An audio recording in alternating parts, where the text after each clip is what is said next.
E aí galera, beleza? Bom dia para vocês. Desculpa chegar um pouco atrasado, minha palestra era pequena. Eu também conversando com a Clara de programa. Bom, hoje eu vou falar para vocês como é que eu entrei, na verdade, como eu desenvolvo apps na Pigo, que é uma startup da Moana. Primeiramente, vou falar de mim, eu sou Roger de Calazans, me formei aqui em Maceió, na área de sistemas das máquinas, fiz pós-graduação com esse cara aí lá em Recife, o César, para dispositivos móveis. Você estudou comigo, você é máquina também? Foi também, isso aqui. E hoje eu trabalho no Pigo, posso dizer que hoje eu sou viciado em testes. Tudo que eu começo a programar, eu primeiro vejo como é que eu posso implementar o TDD, o DDD, essas paradas todas. Então vamos lá. Primeiro, vou falar da Pigo. O que é a Pigo? É a startup alagoana que eu trabalho. Vou falar como é que ela surgiu, como é que é a história, para vocês entenderem como é que eu entrei lá no meio. Então, primeiro, como é que surgiu a ideia do Pigo? E o que é o Pigo também? Vou falar daqui a pouco. Então, a ideia surgiu em 2013, quando o camarada, um dos sócios, Bruno Peixoto, ele foi tomar o seu shake diário, lá no negócio de Herbalife, não sei o quê. E esse shake custava R$8. Sendo que nesse dia que ele foi, chegou o dono lá e ficou tudo pagando. Pô, bicho, eu vou ter que aumentar o preço para R$9 e eu não vou ter esse real de troco. Como é que eu posso fazer? Os clientes vão ficar putos, eu também não vai dar certo esse negócio. Então foi aí que o Bruno teve a ideia. Pô, bicho, eu vou ter que usar alguma coisa tecnológica para eu receber meu troco de R$1, de R$1, qualquer preço que for, e fazer com que o empreendedor também não perca dinheiro, deixe o cliente satisfeito e tal. E foi aí que a ideia do Pigo surgiu. E o que é o Pigo exatamente? Vamos dizer que é um tipo de troco eletrônico. Você consegue pegar todo tipo de troco que o cara normalmente dava em balinha para você, tipo 2 centavos, 1 centavo, ninguém cobra. Eu, cliente, é muito difícil cobrar. Mas com o Pigo eu consigo pegar esse centavo, juntar e depois ir na mesma loja fazer o pagamento com ele, comprar alguma coisa com esse dinheiro, colocar crédito no celular, fazer transferência para outras pessoas. Enfim, essa é a ideia do Pigo. Então, no segundo semestre de 2013, no mesmo ano, ele chegou para os sócios deles, lançou a ideia e criaram o primeiro protótipo do Pigo. E aí esse primeiro protótipo eles lançaram na Feira do Empreendedor nesse mesmo ano. E nessa feira, eles, incrivelmente, né, porque a ideia era tão foda, que ficaram em segundo lugar. Com a ideia tão inovadora, fizeram apenas um protótipo e lançaram nesse evento, que ganharam o segundo lugar. E aqui está uma referência do que foi acontecendo durante os anos, até recentemente. No mesmo ano, em dezembro, com aquela ideia, eles participaram da Startup Brasil, etapa Nordeste, e conseguiram ganhar também em segundo lugar e foram selecionados para a Startup Brasil Nacional. Aí lá, como tinham muitas empresas com muito mais tempo e tal, a gente não conseguiu ficar numa colocação boa, mas foi uma experiência muito produtiva. Porque foi lá que a gente conseguiu investimento para montar uma equipe, investimento do próprio governo, que libera as bolsas para poder dar um empurrão nas startups. Então, entre janeiro e abril de 2014, eles começaram a formar a equipe, eu não entrei nesse início de equipe. E no início de 2014, no início de abril, na Vera, os bichos começaram a desenvolver o aplicativo web do Pigo. Em junho de 2014, eu entrei para começar o desenvolvimento novo. Aí daqui a pouco eu vou falar da minha entrada. No ano passado, no final do ano passado, foi uma coisa muito interessante que aconteceu no evento da Mastercard Shift. Porque todas as empresas concorrentes tinham implementado alguma coisa da Mastercard. E a Pigo foi convidada para apresentar, mas não implementou nada. Era só Pigo, troco, pagamento. E o problema da Mastercard, se quisesse ter alguma coisa lá dentro da Pigo. Na própria apresentação, quem fez essa apresentação foi o Rodrigo Peixoto, o outro sócio, que é o irmão do Bruno. No meio da apresentação ele falou bem assim: não, pô, o dinheiro não vai morrer. Quando ele falou isso, falou isso, os caras da Mastercard. Não, por que você está falando isso? Poxa, eu quero que morra para poder usar sempre o meu cartão de crédito, o meu cartão de débito. Mas mesmo falando isso, a gente conseguiu o terceiro lugar. Por quê? Porque a ideia era tão boa, tão inovadora, que os caras da Mastercard perceberam isso e deram o terceiro lugar. E falaram pra gente, sabe por que vocês não conseguiram nem o primeiro nem o segundo? Porque infelizmente vocês não quiseram utilizar nada na Mastercard. Então essa foi uma história muito massa, muito legal, porque mostra a competência do trabalho da ideia bem legal. Bom, minha entrada.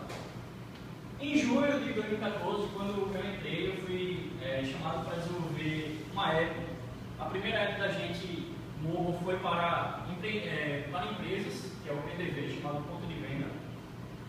E naquela data não existia mais nenhum outro desenvolvedor mobile.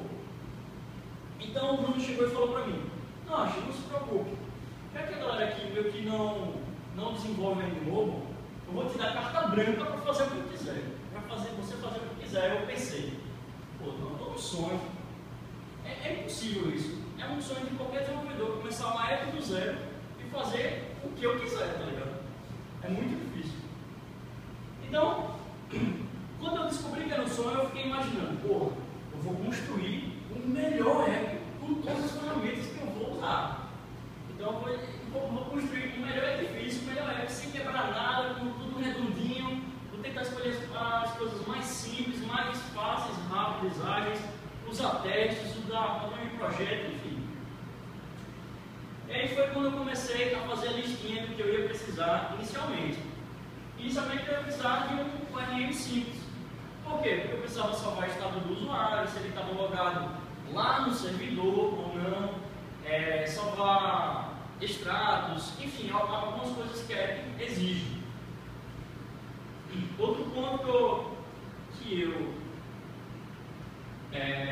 percebi que ia precisar e queria usar era usufruir o poder das annotations.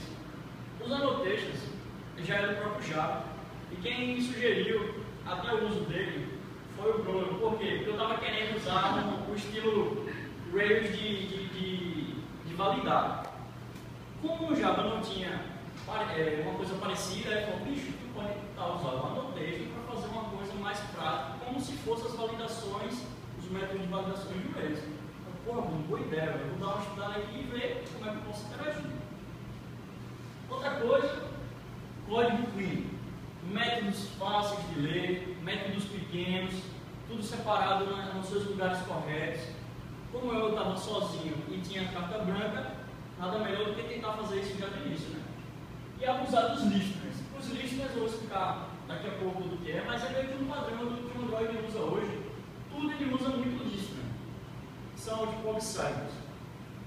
E com certeza testar tudo, ou quase, né? Porque às vezes você não tem como testar uma coisa específica, mas tenta montar de alguma forma para fazer com que fique redondinho a sua suíte de teste.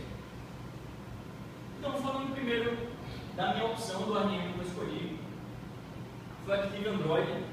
É um RM muito simples, ele é fácil de implementar, ele é baseado no Active Record, que é no Rails. Como eu desenvolvo muito em Rails, eu gosto muito da simplicidade do Active Record. E eu fui procurar algo que eu conseguisse pegar no mundo Rails e botar no Java. O Bruno também me deu uma lista, bicho, tem vários desses aqui para você usar, vários tipos de ORM. Eu curto muito esse Active Record e até você acho que vai curtir por conta que é muito parecido. Eu não, massa, vou dar uma olhada e tal, eu não conhecia ele. E eu curti pra caramba. E outra coisa muito legal que esse ORM possui é o sistema de migrations. Os migrations é a forma de versionamento do seu banco. Tipo, você quer fazer uma alteração de tabela, inserção de um default, remover uma tabela, você cria um migration e ele vai ter todo versionado o seu banco de dados. Você não vai precisar ficar guardando scripts de banco em outro local e depois você vai tentar reutilizar aquele script e diz que já existe a tabela, que já removeu. Você às vezes fica perdido com todos os scripts sem saber qual é a ordenação que você deveria usar para novas builds, por exemplo. Vamos lá, implementação do Active Record. Usando o Gradle, eu coloco no repositório lá do meio a URL dele, faço o compile dele, acabou. Não acabou também, não é tão Unicode assim. Você vai ter que ir no manifesto, colocar um metadata para o seu banco de dados, o nome. Aqui está um exemplo que eu peguei do próprio site, certo? O nome do banco e a versão dele. Normalmente a gente coloca a versão 1. Daqui a pouco eu vou falar mais sobre migrations, aí eu explico sobre esse número de versionamento.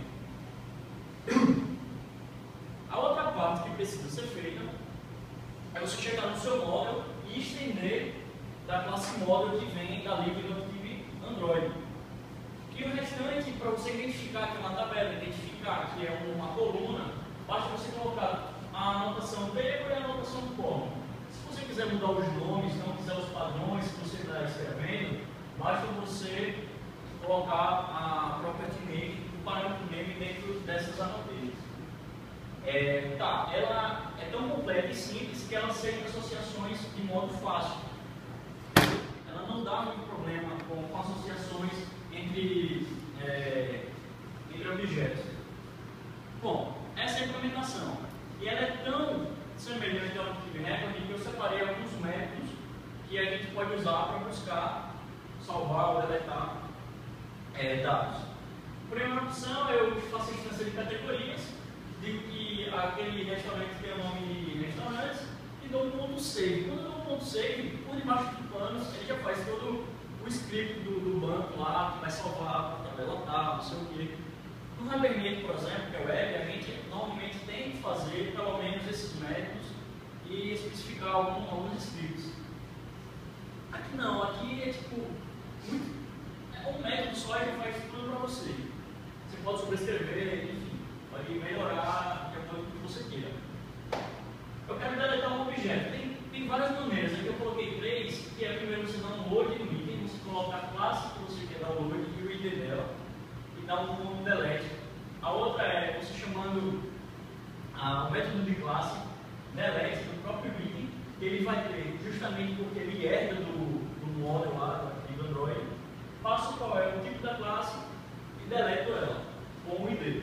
Ou eu dou um new delete, aí aqui eu já estou fazendo um select mais a fundo, se eu quisesse colocar outros tipos de validações.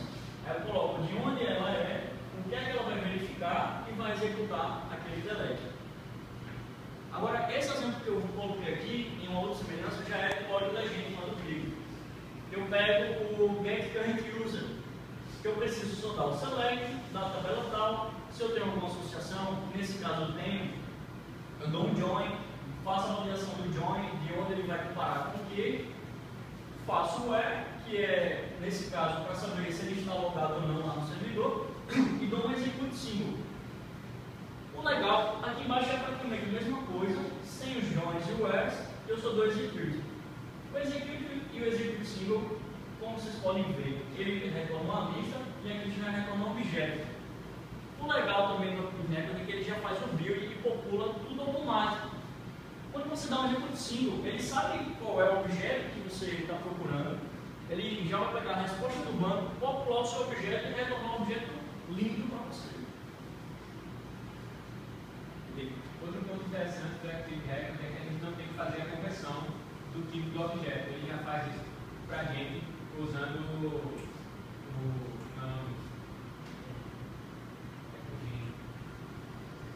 generics.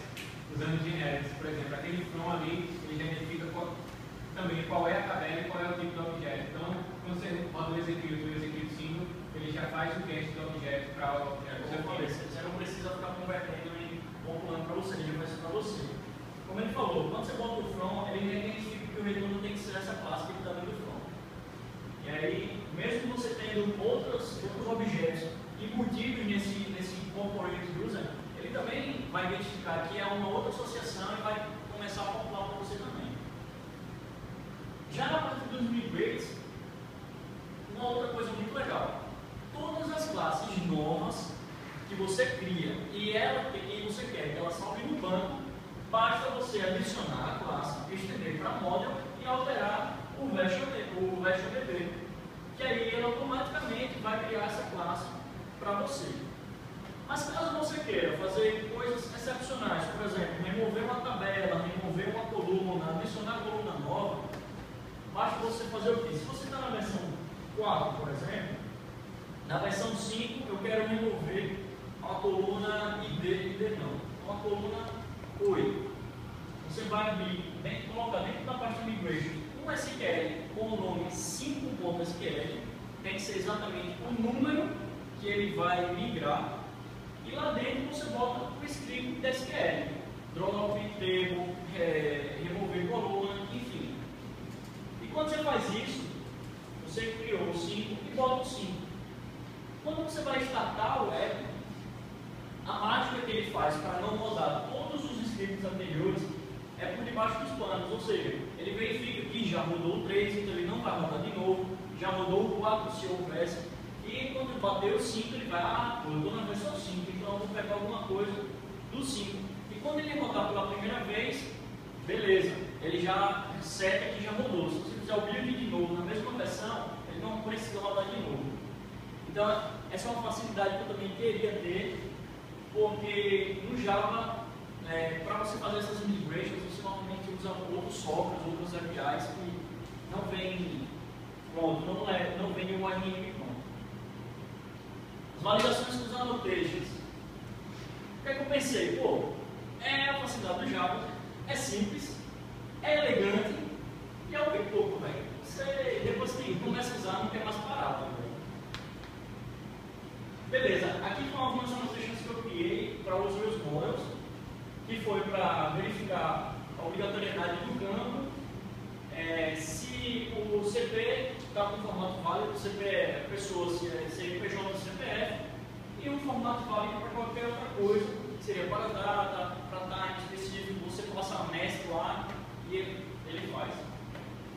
Aí, se vocês perceberem, no meu Presence Required eu botei qual é a mensagem de retorno que ele tem que dar, se é esse campo obrigatório, esse campo tem que ser maior, não sei o que. Você bota dentro dessa propriedade e o optional, que foi uma coisa que a gente teve que fazer por conta do seguinte: na hora de um cadastro, quando você vai passar o troco, por exemplo, para um novo usuário, esse novo usuário vai precisar de um telefone. Obrigatoriamente vai precisar de um telefone, mas se for para um usuário já existente, o telefone não é obrigatório. Então eu coloquei essa opção, dizer que ele precisa ser obrigatório, mas é opcional, que eu mudo dinamicamente. Na hora do retorno do servidor, que diz, bicho, esse cara aí é um CPF novo, agora sete que o telefone dele é obrigatório. Aí dinamicamente eu consigo setar se agora o presence required dele é para ser true. Vamos lá.